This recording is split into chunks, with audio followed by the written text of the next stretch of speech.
আসসালামু আলাইকুম। কেমন আছেন সবাই? আশা করি সবাই ভালো আছেন। আলহামদুলিল্লাহ, আমিও ভালো আছি।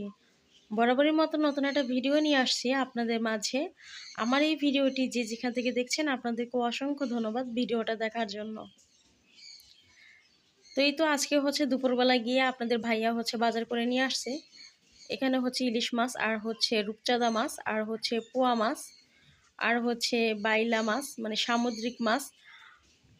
৩ পদের হচ্ছে সামুদ্রিক মাছ নিয়ে আসছে আর হচ্ছে ইলিশ মাছ নিয়ে আসছে। তারপর হচ্ছে এই তো দুপুরের রান্না এখানে হচ্ছে বাতাসি মাছ দিয়ে হচ্ছে বেগুন দিয়ে হচ্ছে চচ্চড়ি করেছিলাম। তো আমার শাশুড়ি মা হচ্ছে এটাকে বাতাসি মাছ বলে। তো আমিও বাতাসি মাছ বলি। আর একটা কথা বলে নিই যে বাজারে যে দাম, গতকালকে রাত্রে হচ্ছে আপনাদের ভাইয়াকে আমি বলেছিলাম যে আসার সময় টমেটো নিয়ে আসতে। তো আপনাদের ভাইয়া আমাকে বলল যে টমেটোর দাম কত তুমি জানো? তা আমি বলছি যে কত দাম, 100 টাকা হবে। পরে বলল যে চার দেওয়ালের ভিতরে থাকো তাই টেরটা পাও না, অনেক দাম সবজির। তারপরে জানতে পারলাম যে আসলে অনেকটা দাম সবজির। কি একটা অবস্থা, মানুষ কি খাবে আল্লাহ মাবুদই জানে। যেমন মাছের দাম বেশি তেমন হচ্ছে সবজির দাম। তো এই তো এখানে হচ্ছে আমি লাল শাকগুলো হচ্ছে ধুয়ে নিচ্ছি। আর লাল শাক হচ্ছে এত বালু থাকে, মানে 5-6 বার হচ্ছে ধোয়ার পরও বালি থেকে যায়, এমন একটা অবস্থা। তারপর হচ্ছে এই তো দুপুরে হচ্ছে আর একটা তরকারি রান্না করতে বসিয়ে দিয়েছি। এই পাশে হচ্ছে আমার ছোটো বোন রান্না করতেছিল। আর এই পাশে হচ্ছে আমি শাক ধুয়ে নিচ্ছি। তো এই লাল শাকটা হচ্ছে আমি অনেকবার করে ধুই, পাল্টিয়ে পাল্টিয়ে হচ্ছে মানে বারবার ধোয়া লাগে। মানে ভালোভাবে ধোয়া হলেও কেন জানি মনে হয় কি যে এই শাকের ভিতরে বালু থেকে যায়, এমন একটা অবস্থা। আচ্ছা, তারপর হচ্ছে এই তো এখন আমি ভালোভাবে শাকগুলো ধোয়া শেষ, ধুয়ে নিয়েছি। আর লাল শাক কার কার কাছে ভালো লাগে? আমার কাছে তেমন একটা ভালো লাগে না। আমার কাছে ভালো লাগে পালং শাক আর হচ্ছে কলমি শাক। এই দুইটা শাক হচ্ছে আমার কাছে ভীষণ ভালো লাগে।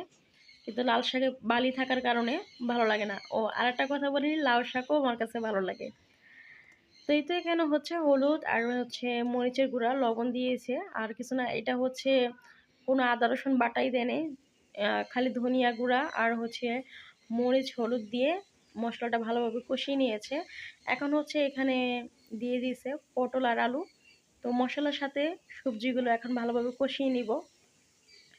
এরই মধ্যে যারা আমার ভিডিওটা দেখছেন, লাইক দিতে ভুলে গেছেন, প্লিজ একটা লাইক দিয়ে ভিডিওটা কন্টিনিউ করেন। কারণ হচ্ছে আপনার একটা লাইকে আমাকে এগিয়ে নিতে সাহায্য করবে। আর আরেকটা কথা বলবো, কি বলবো, মানে ইউটিউবে ইদানিং ধরে আজকে 3-4 মাস যাবত কি যে একটা অবস্থা, মানে 2 মাসেই বলি বা 2-3 মাস, মানে কোনো ভিউ হয় না, এমন একটা অবস্থা। মানে একদম আমার চ্যানেলটা মানে ডাউন হয়ে গেছে। আরও হচ্ছে ওয়াচ টাইম কেটে নিচ্ছে। যতটুকুই ওয়াচ টাইম হয়েছিল কিন্তু ওয়াচ টাইম হচ্ছে কেটে নিচ্ছে। কী কারণে কেটে নিচ্ছে আল্লাহ মাবুদই জানে। তো আমি জানি না, আর কেউ যদি জেনে থাকেন তাহলে অবশ্যই বলবেন কেন ওয়াচ টাইম কেটে নিচ্ছে।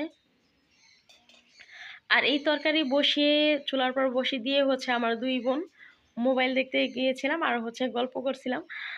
তারপর হচ্ছে কতক্ষণ পরে এসে দেখে যে ঝোল একবারে পুরো শুকিয়ে গেছে, মাছগুলো উপরে ভেসে ছিল। তো এ নিয়ে হচ্ছে 2 বোন আমরা হাসাহাসি করতেছিলাম।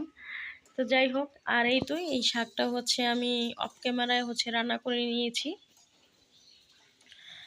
তো লাল শাক হচ্ছে আমার আম্মুর, আমার ছোট ভাইয়ের এইগুলো লাল শাকটা অনেক পছন্দ, কিন্তু আমার তেমন একটা পছন্দ না, যেটা সত্যি কথা। কারণ হচ্ছে বালু থাকে তার জন্য।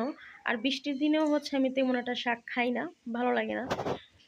তো আমার ভিডিওটা এতক্ষণ যারা কষ্ট করে দেখেছেন আপনাদেরকেও অসংখ্য ধন্যবাদ ভিডিওটা দেখার জন্য। আর ভিডিওটি ভালো লাগলে অবশ্যই লাইক, শেয়ার, কমেন্ট এবং সাবস্ক্রাইব করে দেবেন। পাশে থাকা ছোট্ট বেল আইকনটি ক্লিক করে দিবেন যাতে আমার পরবর্তী ভিডিওগুলো আপনাদের কাছে চলে